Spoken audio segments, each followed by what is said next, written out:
Imagine an entire nation, driven by an ambitious vision, turning every available resource and individual effort towards a single, audacious goal. How did a country of farmers suddenly become steel producers, melting metal in their very own villages? Mao Zedong implemented backyard steel furnaces as a central component of the Great Leap Forward, a mass mobilization campaign launched in 1958. The primary aim was to rapidly accelerate China's industrialization and surpass the industrial output of Western nations like Great Britain, all within a few years.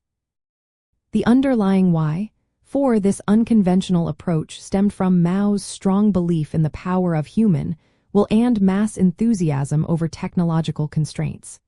He envisioned a decentralized industrial system where peasants, alongside their agricultural work, would contribute directly to steel production. This was part of a broader ideological push to involve every citizen in building a communist society, downplaying the need for specialized engineers or large, modern factories. The implementation involved instructing millions of peasants to construct small, often crude, blast furnaces in their backyards and villages.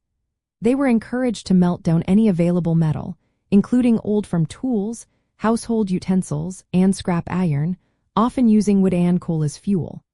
Production targets were set incredibly high, leading to immense pressure on local cadres to show results, regardless of actual output quality.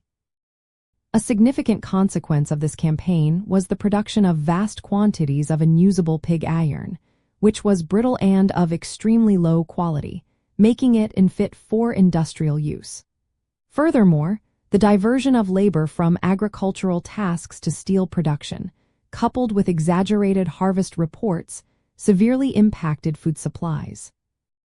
This critical misallocation of resources and manpower tragically contributed to the widespread famine that gripped China during the Great Leap Forward. Understanding the backyard steel furnace campaign offers crucial insights into the complexities of ideologically driven economic planning and its real-world impact. It serves as a powerful historical example of how neglecting technical expertise and accurate data in pursuit of ambitious targets can lead to catastrophic human and economic consequences, shaping our understanding of large-scale policy failures.